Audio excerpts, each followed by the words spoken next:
মুসলিম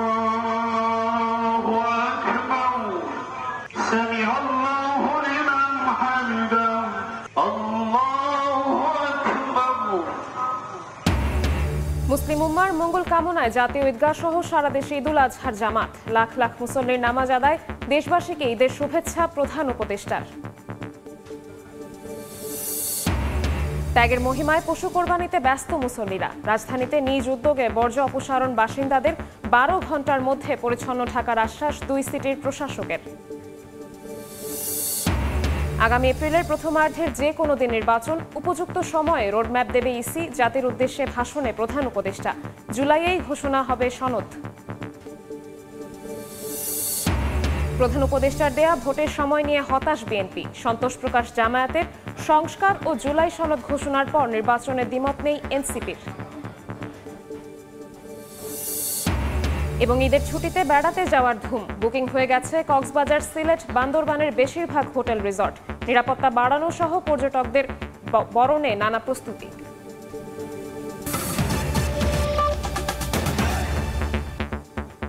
সময় সংবাদের সঙ্গে আছি আমি শবনব নিবিড়। ত্যাগের মহিমায় উদযাপন করা হচ্ছে ঈদুল আজহা। জাতীয় ঈদগাহ ময়দানে সকালে 7:30টায় ঈদের প্রধান জামাত অনুষ্ঠিত হয়। সর্বস্তরের মানুষের সঙ্গে নামাজ আদায় করেন প্রধান উপদেষ্টা। নামাজ শেষে ঈদের শুভেচ্ছা জানান ডক্টর মোহাম্মদ ইউনূস। বিশ্ব শান্তি আর মানুষে মানুষে ভেদাভেদ ঘুচিয়ে সুখী পৃথিবী গড়ার প্রার্থনা করে ঘরে ফেরেন মুসল্লিরা।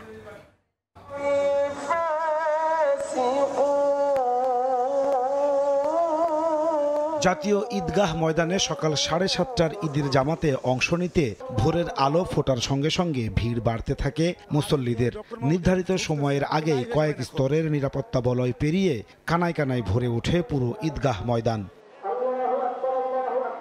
নামাজে শরীক হতে উপদেষ্টা পরিষদের সদস্য, বিচারপতি, রাজনৈতিক দলের নেতা, প্রধান নির্বাচন কমিশনার সহ রাষ্ট্রের গুরুত্বপূর্ণ ব্যক্তিরাও উপস্থিত হন।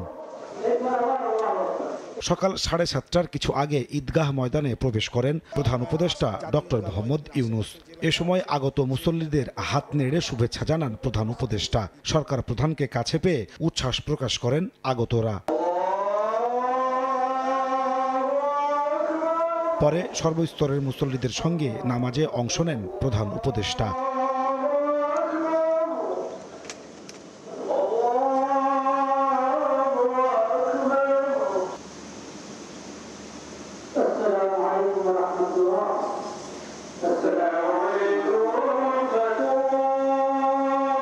নামাজ শেষে দেশ, জাতি ও মুসলিম উম্মার শান্তি সমৃদ্ধি কামনায় বিশেষ মোনাজাত করা হয়। মহান আল্লাহর দরবারে দুহাত তুলে দেশের কল্যাণ কামনা করেন মুসল্লিরা। এ সময় আমিন আমিন ধ্বনিতে মুখরিত হয় ঈদগাহ ময়দান।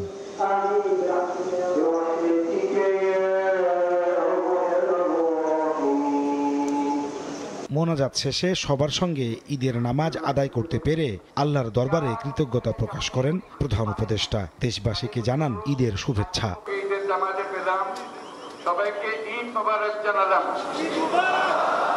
বের হওয়ার পথে প্রধান উপদেষ্টাকে ঘিরে ধরেন মুসল্লিরা। ডক্টর ইউনূসকে কাছে পেয়ে তারাও জানান ঈদ শুভেচ্ছা। মুসল্লিদের প্রত্যাশা ত্যাগের মহিমায় উদ্ভাসিত হওয়ার যে বার্তা নিয়ে এসেছে পবিত্র ঈদুল আজহা, তার আলো ছড়িয়ে পড়ুক সবখানে। শান্তি, সম্প্রীতি আর ভালোবাসায় ভরে উঠুক প্রিয় বাংলাদেশ। কুরবানির ত্যাগের মতোই একই মানসিকতা নিয়ে দেশ গঠনে এগিয়ে আসুক সবাই। নাজমুস সালেহী, সময় সংবাদ, ঢাকা। জাতীয় মসজিদ বায়তুল মুকাররমে চলছে ঈদুল আজহার চতুর্থ জামাত। সরাসরি যাচ্ছি সেখানে।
সরাসরি যুক্ত ছিলাম জাতীয় মসজিদ বায়তুল মোকাররমে।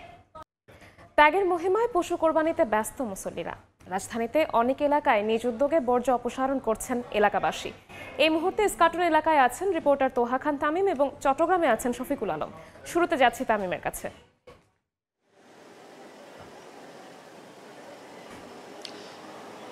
উৎসবমুখর এবং আনন্দ মুহূর্ত পরিবেশে বলা যায় যে কোরবানি করছেন ত্যাগের মহিমায় ধর্মপ্রাণ মানুষ।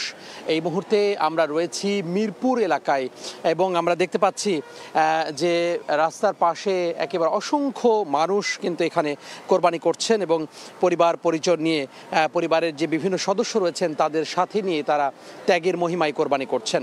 মূলত ইসলামী চিন্তাবিদরা কোরবানির এই বিষয়টিকে আসলে ত্যাগের কথা বলছেন, ত্যাগ স্বীকারের কথা বলছেন এবং মনের ভেতরে যে পঙ্কিলতা, মনের ভেতরে যে পশুত্ব রয়েছে সেটি যেন দূরীভূত হয়, সেটি যেন ত্যাগ করে মানুষ, সেটি বারবার করে এই কোরবানির যে শিক্ষা সেটি নেয়ার কথা তারা বলছেন। এছাড়া আমরা লক্ষ্য করছি যে প্রতি বছর হাজার হাজার লক্ষ লক্ষ পশু কোরবানির পরেই বর্জ্য ব্যবস্থাপনা একটি বড় প্রশ্ন হয়ে দাঁড়ায়। সেটির ব্যাপারে দুই সিটি কর্পোরেশন, বিশেষত রাজধানী ঢাকা উত্তর সিটি কর্পোরেশন এবং উত্তর সিটি কর্পোরেশন, দুই নগরের যে প্রশাসক রয়েছেন তারা উচ্চারণ করেছেন 12 ঘন্টার মধ্যেই এই যে বর্জ্য সেটি অপসারণ করা হবে। তদুপরি আমরা লক্ষ্য করছি যারা বাসিন্দা রয়েছেন, বিশেষ করে যারা কোরবানি করছেন, তারা নিজ উদ্যোগেই যে বর্জ্য সেই বর্জ্য সরিয়ে নিচ্ছেন এবং পশু থেকে নিঃসৃত যে রক্ত সেই রক্ত রাস্তায় পড়ে যাচ্ছে, কখনো ফুটপাতে মেখে যাচ্ছে, কখনো বাড়ির সামনে যে উঠোন রয়েছে, বাড়ির সামনে যে জায়গাটি রয়েছে সেই জায়গায় রয়েছে, সেখান থেকে পানি ছিটিয়ে পানি দিয়ে নলের মাধ্যমে বিভিন্ন উপায়ে কিন্তু তারা সেটি পরিষ্কার করে নিচ্ছেন। তো এভাবেই বলা যায় যে তারা যে পরিষ্কার পরিচ্ছন্নতার যে ব্যাপারটি সেটি আসলে নিজ উদ্যোগে করছেন এবং কর্পোরেশন থেকে যে ধরনের নিরাপত্তা সামগ্রী দেওয়া হয়েছে, ব্লিচিং পাউডার, বিভিন্ন ব্যাগ রয়েছে, সেই ব্যাগগুলোতে বর্জ্য ভরে যে নির্দিষ্ট স্থান সেই নির্দিষ্ট স্থানে তারা ডাকছেন। তো রাজধানীতে এভাবেই চলছে পশু কোরবানি এবং তার পরিষ্কার পরিচ্ছন্নতা। আমরা এখন চলে যাব চট্টগ্রামের খবর জানতে, সেখানে আছেন আমাদের সহকর্মী শফিকুল আলম। মেয়র ঘোষণা দিয়েছিলেন 5 থেকে 8 ঘন্টার মধ্যে কিন্তু বর্জ্য অপসারণ করা হবে এবং সেই ঘোষণা বাস্তবায়নে ইতিমধ্যে কিন্তু চট্টগ্রামে মাঠে নেমেছে প্রায় 4000-এর বেশি পরিচ্ছন্নতা কর্মী এবং বলা হচ্ছে প্রায় 180-টিরও বেশি ড্রাম ট্রাক দিয়ে এবং লরি ট্রাক দিয়ে কিন্তু এই বর্জ্য অপসারণ করা হবে। আমরা এই মুহূর্তে চকবাজারের ডিসি রোড রয়েছি, এখানে কিন্তু এই মুহূর্তে যে পরিচ্ছন্ন কর্মীরা রয়েছেন তারা কিন্তু বিভিন্ন বর্জ্য অর্থাৎ পশুর যে বর্জ্য, যারা গরু জবাইয়ের করে যেগুলো উচ্ছিষ্ট ছিল, যে বর্জ্য বর্জ্যগুলো ছিল সেগুলো কিন্তু এখন রাস্তা বা ডাস্টবিন রেখেছে, সেই ডাস্টবিন থেকে এখন এই ট্রাকে তুলছেন বিভিন্ন পরিচ্ছন্ন কর্মীরা। এবং মেয়র কিছুক্ষণ আগে বলেছিলেন যে আসলে গ্রিন এবং ক্লিন সিটি করতে হলে এই নগরীকে সবার সহযোগিতা করতে হবে, সবাইকে একসাথে এগিয়ে আসতে হবে। তিনি বিভিন্ন জায়গায় কিন্তু পরিদর্শন করছেন। তো আমরা দেখতে পাচ্ছি আসলে যে ঘোষণা দিয়েছে সেই ঘোষণা বাস্তবায়নে কিন্তু মাঠে কাজ করছে 4000 বেশি পরিচ্ছন্ন কর্মী। নগরীর 41টি ওয়ার্ডে কিন্তু বিভক্ত হয়ে কিন্তু এই পরিচ্ছন্ন কর্মীরা কাজ করছেন এবং একটি কন্ট্রোল রুম খোলা হয়েছে নগরীর ওয়াসা এলাকায়। সেই কন্ট্রোল রুম থেকে কিন্তু পরিচ্ছন্ন কর্মীদেরকে 41টি ওয়ার্ডে কিন্তু বিভিন্ন ভাগে বা ভাগ করে কিন্তু তাদেরকে পাঠানো হয়েছে এবং তারা বলছে যাতে 5টার মধ্যে কোনো সব ধরনের ময়লা আবর্জনা অর্থাৎ সব ধরনের উচ্ছিষ্ট অর্থাৎ বর্জ্য অপসারণ করা হবে এবং পাশাপাশি যে ব্লিচিং পাউডার সহ বিভিন্ন কেমিক্যাল ছিটানো হবে সিটি কর্পোরেশনের পক্ষ থেকে এবং বিভিন্ন দলে বিভক্ত হয়ে কিন্তু তারা ইতিমধ্যে মাঠে নেমেছে এবং ঘোষণা ওর যে সেই বাস্তবায়ন করার জন্য যে কাজে নেমেছে সেটা আসলে আমরা লক্ষ্য করতে পারছি। কারণ গরু জবাই হয়েছে 1 থেকে 2 ঘন্টা পর, যারা এখানে নিয়ে আসে সাথে সাথে কিন্তু এটা ট্রাকে করে যে তোলা হচ্ছে, ট্রাক থেকে বড় বড় যেই বর্জ্য যেখানে রাখা হয় সেখানে নিয়ে যাওয়া হবে। তো সবকিছু মিলিয়ে যেটি বলা যায় যে আজকে পুরো অর্থাৎ বিকেল 5টা পর্যন্ত এই বর্জ্যগুলো অপসারণ করা হবে এবং সবাইকে মাইকিং করে বলা হচ্ছে আসলে যারা বর্জ্য ঘরের মধ্যে না রাখে, কোনো নালায় না ফেলে সে বর্জ্যগুলো যেন পশুর বর্জ্যগুলো যেন তারা ড্রাম ট্রাকে এবং সিটি কর্পোরেশনের যে পরিচ্ছন্ন কর্মীরা যারা আসবেন তাদের হাতে তুলে দেয় সেই বিষয়টি তিনি বলেছেন। তো সবকিছু মিলিয়ে যেটি বলা যায় নগরীতে 4000 কর্মী কাজ করছে এবং 100টির বেশি ড্রাম ট্রাক দিয়ে কাজ করে। এই ছিল আমার কাছে চট্টগ্রাম থেকে সিটি কর্পোরেশনের পক্ষ থেকে যে পরিচ্ছন্ন কর্মী কাজ করে সেটি সর্বোচ্চ তথ্য। সরাসরি যুক্ত ছিলাম চট্টগ্রামে, তার আগে ছিলাম রাজধানীর মিরপুরে।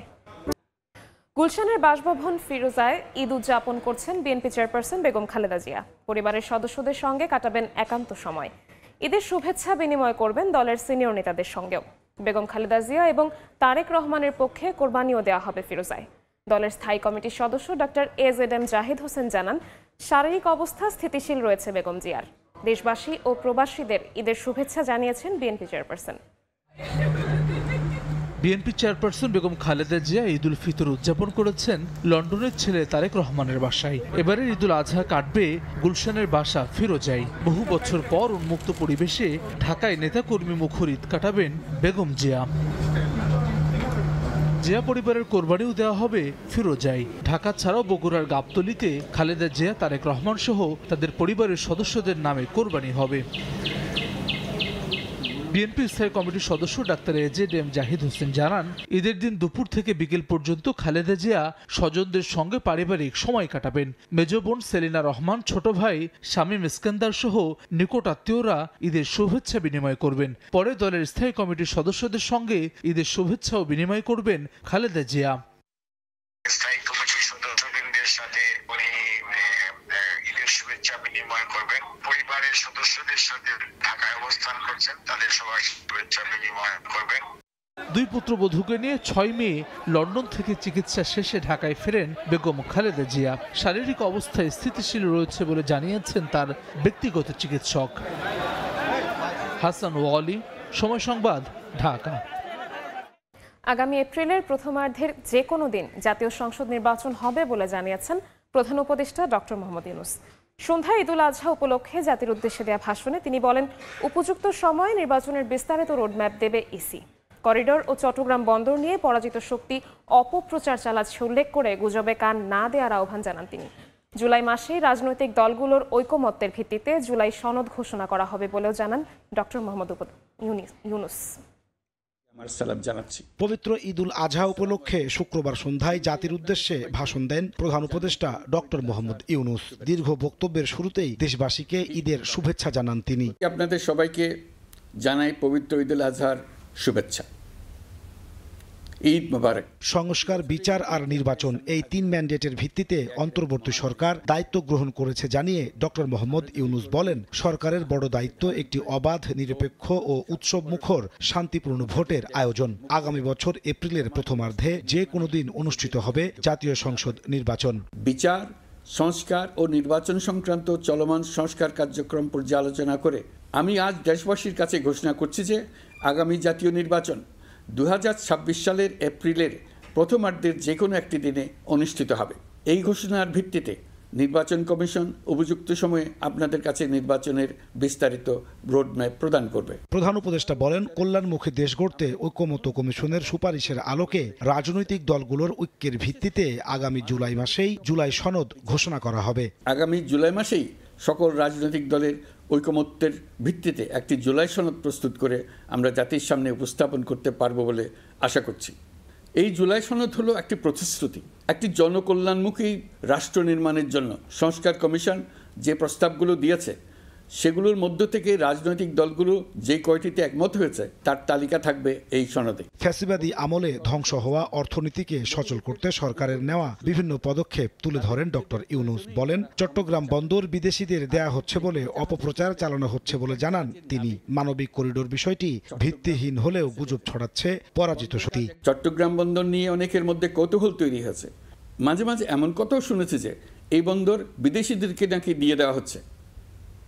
আমি আগেও জানিয়েছি, চট্টগ্রাম বন্দর হলো বাংলাদেশের অর্থনীতির হৃৎপিণ্ড। এই হৃৎপিণ্ডকে বড় করতে হবে, মজবুত করতে হবে। এই ব্যাপারে আমরা আমাদের বন্ধু দেশগুলোর সঙ্গে আলোচনা শুরু করেছি এবং তারা উৎসাহ সহকারে সাড়া দিয়েছেন। বন্দর ব্যবস্থাপনার জন্য আমরা যাদেরকে আনছি তারা পৃথিবীর যেসব দেশে কাজ করে সেসব কোনো দেশেরই সার্বভৌমত্ব, জাতীয় নিরাপত্তা হুমকির মুখে পড়েনি। রাখাইনের জন্য বাংলাদেশ করিডোর দিয়ে দিয়েছে বলে একটা অপপ্রচার চালানো হচ্ছে। আমি সুস্পষ্টভাবে বলছি, এটা সর্বৈব মিথ্যা।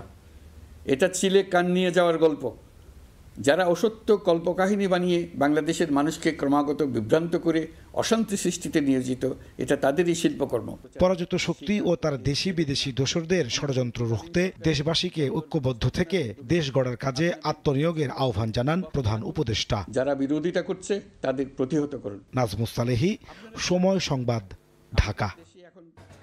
প্রধান উপদেষ্টার ভাষণে দেয়া ভোটের সময় নিয়ে হতাশা প্রকাশ করলেন বিএনপি মহাসচিব মির্জা ফখরুল ইসলাম আলমগীর।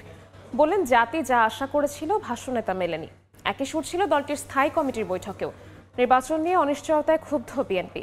ডিসেম্বরের মধ্যে ভোট চায় দলটি। ১৩ মে চোখের চিকিৎসার জন্য ব্যাংককে গিয়েছিলেন বিএনপি মহাসচিব মির্জা ফখরুল ইসলাম আলমগীর। শুক্রবার রাতে শাহজালাল আন্তর্জাতিক বিমানবন্দরে নেমেই প্রধান উপদেষ্টার বক্তব্যের প্রতিক্রিয়া ব্যক্ত করলেন। জানালেন, প্রধান উপদেষ্টার বক্তব্যে জাতি হতাশ হয়েছে। বিএনপি যা চেয়েছিল সেটা হয়নি। আমরা সবসময় বলে এসেছি যে আমরা দ্রুত নির্বাচন চাই। প্রফেসর ডক্টর ইউনূস তিনি জাতির উদ্দেশ্যে ভাষণে এপ্রিল মাসের ঘোষণা করেছেন। নিঃসন্দেহে এতে আসলে আমরা নয়, আমার গোটা জাতি হতাশ হয়েছে। মির্জা ফখরুল বলেন, প্রধান উপদেষ্টার ভাষণে ত্রয়োদশ জাতীয় সংসদ নির্বাচন নিয়ে যে ঘোষণা আসছে সে বিষয়ে পার্টি সিদ্ধান্ত নেবে। আশা করেছিলাম যে ডিসেম্বরের মধ্যে নির্বাচনের তারিখ ঘোষণা করা হবে। এই বিষয়ে অফিসিয়াল যে আপনার মন্তব্য সেটা আমাদের পার্টির সিদ্ধান্তের পরে আপনাদেরকে জানানো হবে। এর আগে রাতে ভারপ্রাপ্ত চেয়ারম্যান তারেক রহমানের সভাপতিত্বে বিএনপির জাতীয় স্থায়ী কমিটির বৈঠক অনুষ্ঠিত হয়। বৈঠক পরবর্তী বিবৃতিতে বলা হয়, ভোটাধিকার পুনঃপ্রতিষ্ঠায় জনগণের দীর্ঘ আন্দোলন ও আত্মত্যাগ সত্ত্বেও নির্বাচন নিয়ে অনিশ্চয়তা মানুষকে হতাশ করেছে। বিবৃতিতে অভিযোগ করা হয়, সরকারের পক্ষ থেকে সকল দলের ঐক্যমতের কথা বলা হলেও তা বাস্তবে ঘটছে না। এপ্রিলের প্রথমার্ধে জাতীয় নির্বাচন আয়োজনের প্রস্তাব বাস্তবসম্মত না উল্লেখ করে ডিসেম্বরের মধ্যেই নির্বাচন আয়োজনের দাবি পুনর্ব্যক্ত করে বিএনপি। আদনান তুর্য, সময় সংবাদ, ঢাকা। এদিকে প্রধান উপদেষ্টা ভোটের রোডম্যাপ ঘোষণা করায় সন্তোষ প্রকাশ করেছে জামায়াত, এবি পার্টি ও ইসলামী আন্দোলন। এনসিপি আহ্বায়ক নাহিদ ইসলাম বলেছেন, সংস্কার ও জুলাই সনদ ঘোষণার পর নির্বাচনে আপত্তি নেই। গত কয়েক মাস ধরে নির্বাচনের সুনির্দিষ্ট রোডম্যাপ ঘোষণার দাবি জানিয়ে আসছিল বিএনপি ও সমমনা দলগুলো। এ নিয়ে রাজনৈতিক দলগুলোর মধ্যে বিভক্তি, মতপার্থক্য ও টানাপোড়েন দেখা দেয়। নারী পুরুষ। শুক্রবার জাতির উদ্দেশ্যে দেওয়া ভাষণে প্রধান উপদেষ্টা ডক্টর মোহাম্মদ ইউনূস ঘোষণা করেন, আগামী বছরের এপ্রিলের প্রথমার্ধে হবে জাতীয় নির্বাচন। এরপর একে একে আসতে থাকে রাজনৈতিক দলগুলোর প্রতিক্রিয়া। আগামী জাতীয় নির্বাচন 2026 সালের এপ্রিলের প্রথমার্ধের যে কোনো একটি দিনে অনুষ্ঠিত হবে। প্রধান উপদেষ্টার নির্বাচনী রোডম্যাপকে স্বাগত জানিয়ে বিবৃতি দিয়েছে বাংলাদেশ জামায়াতে ইসলামী। দলটির আমিরের বিবৃতিতে বলা হয়েছে, নির্বাচনের রোডম্যাপ ঘোষণায় আশ্বস্ত হয়েছে জাতি। সরকার অবাধ, সুষ্ঠু, নিরপেক্ষ, গ্রহণযোগ্য নির্বাচনের পদক্ষেপ নেবে এমন আশা প্রকাশ করেছেন দলটির আমির শফিকুর রহমান। এদিকে রোডম্যাপ ঘোষণার জন্য এক বিবৃতিতে প্রধান উপদেষ্টাকে ধন্যবাদ জানিয়েছে এবি পার্টি। সন্তোষ প্রকাশ করেছে ইসলামী আন্দোলন বাংলাদেশ ও খেলাফতে মজলিস। এদিকে জুলাই গণঅভ্যুত্থানের পর গড়ে ওঠা দল জাতীয় নাগরিক পার্টির শীর্ষ নেতা নাহিদ ইসলাম বলেন, সংস্কার ও জুলাই সনদ ঘোষণার পর নির্বাচনে আপত্তি নেই। সম্ভাব্য উনি একটি বলেছেন যে এপ্রিলের প্রথমার্ধের যে কোনো দিনে হবে, এবং উনি প্রতিশ্রুতি দিয়েছেন যে জুলাই মাসের মধ্যে জুলাই সনদ হবে। তো এটা যদি এই ধাপে এটা এগোয় তাহলে আমরা মনে করি এটা ইতিবাচক, এবং নির্বাচনের জন্য যে লেভেল প্লেইং ফিল্ড দরকার সেটিও এই সময়ের মধ্যে হবে, এবং আমরা নির্বাচন কমিশন পুনর্গঠনের কথা বলেছি, সেই কাজগুলো যাতে দ্রুতের মধ্যে শুরু করা হয়। এপ্রিলে প্রতিকূল আবহাওয়া, পাবলিক পরীক্ষা এবং এর আগে রোজার কারণে নির্বাচনের জন্য সময়টা কতটুকু অনুকূল ও বাস্তবসম্মত হবে সে বিষয়ে শঙ্কা প্রকাশ করেছে গণসংহতি আন্দোলন। এ বিষয়ে অংশীজনদের সঙ্গে আরও আলোচনা করা ইতিবাচক বলে মনে করে দলটি। শফিকুজ্জামান রুবেল, সময় সংবাদ। 11 জিলহজ, হজের চতুর্থ দিন।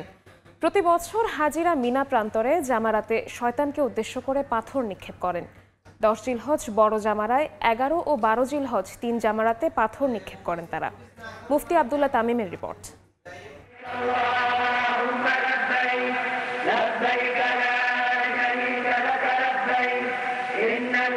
হযরত ইসমাইল আলাইহিস সালামকে জবেহ করার সময় শয়তান যখন প্ররোচনা করার চেষ্টা করে, তখন তাকে পাথর নিক্ষেপ করেন আল্লাহর বন্ধু হযরত ইব্রাহিম আলাইহিস সালাম। শয়তান থেকে বাঁচার এই প্রচেষ্টাকে স্মরণ করে প্রতি বছর শয়তানকে পাথর নিক্ষেপ করেন হাজিরা।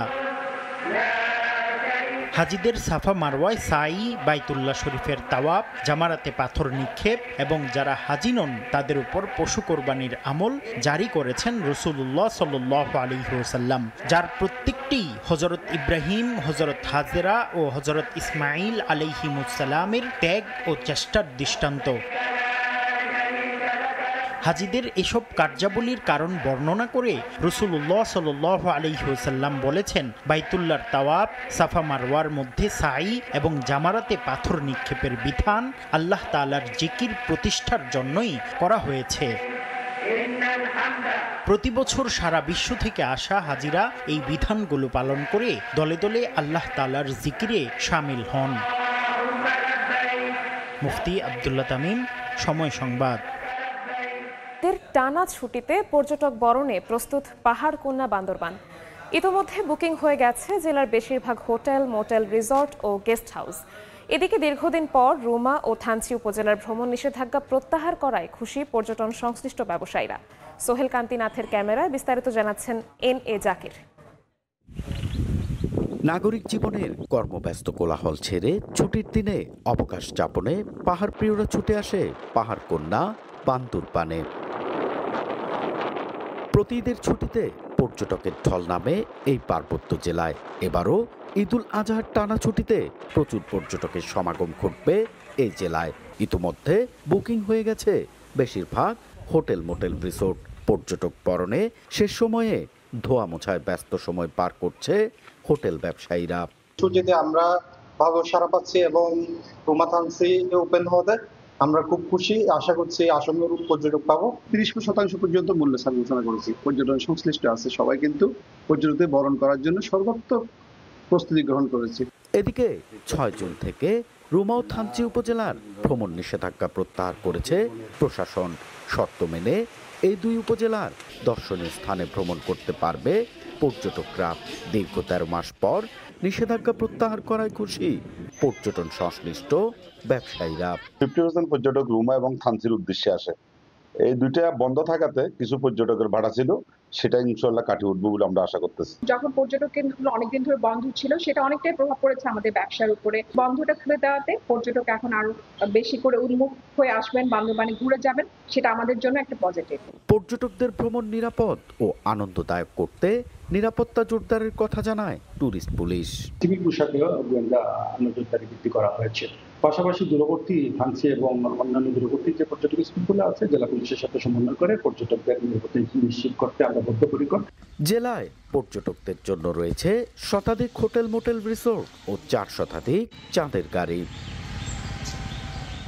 এন.এ. জাকির, সময় সংবাদ, বান্দরবান। দেখছেন সময় সংবাদ।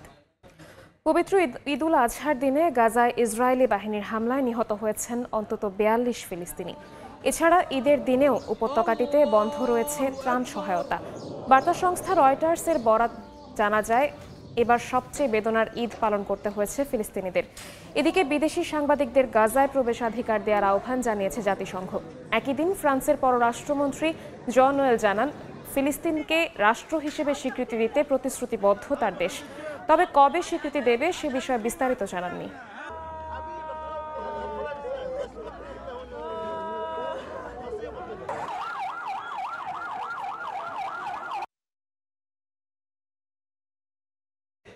রক্তক্ষরণ কমায় আর প্রতিনা মুখের দুর্গন্ধ দূর করে। দাঁতের যত সমস্যা ডাবর রেডি সারে। দেখছেন সময় সংবাদ। শাহবাগে ঈদের নামাজ পড়লেন হামজা ফাহমিদুল সহ জাতীয় ফুটবল দলের সদস্যরা। চাঁদ মসজিদে সকাল 7টার জামায়াতে অংশ নেন ক্যাম্পে থাকা ফুটবলাররা। সিঙ্গাপুর ম্যাচ সামনে রেখে ক্যাম্প চলমান থাকায় ছুটি পাননি ফুটবলাররা। ঈদ আনন্দ তাই দলগতভাবে ভাগাভাগি করে নেন তারা।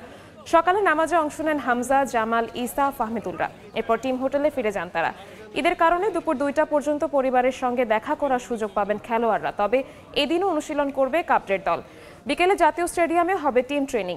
আগামী 10 জুন সিঙ্গাপুরের বিপক্ষে এশিয়ান কাপ বাছাই পর্বের ম্যাচে মুখোমুখি হবে জামাল ভুঁইয়ার দল।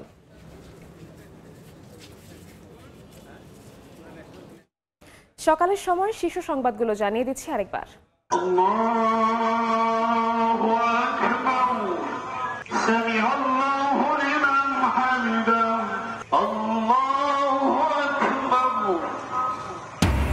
মুসলিম উম্মার মঙ্গল কামনায় জাতীয় ঈদগাহ সহ সারা দেশে ঈদুল আজহার জামাত। লাখ লাখ মুসল্লির নামাজ আদায়। দেশবাসীকে ঈদের শুভেচ্ছা প্রধান উপদেষ্টার। ত্যাগের মহিমায় পশু কোরবানিতে ব্যস্ত মুসল্লিরা। রাজধানীতে নিজ উদ্যোগে বর্জ্য অপসারণ বাসিন্দাদের 12 ঘন্টার মধ্যে পরিচ্ছন্ন থাকার আশ্বাস 2 সিটির প্রশাসকের।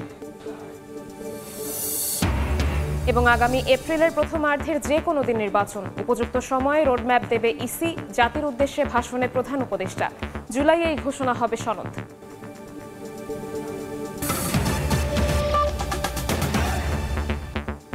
এই ছিল সময় সংবাদে।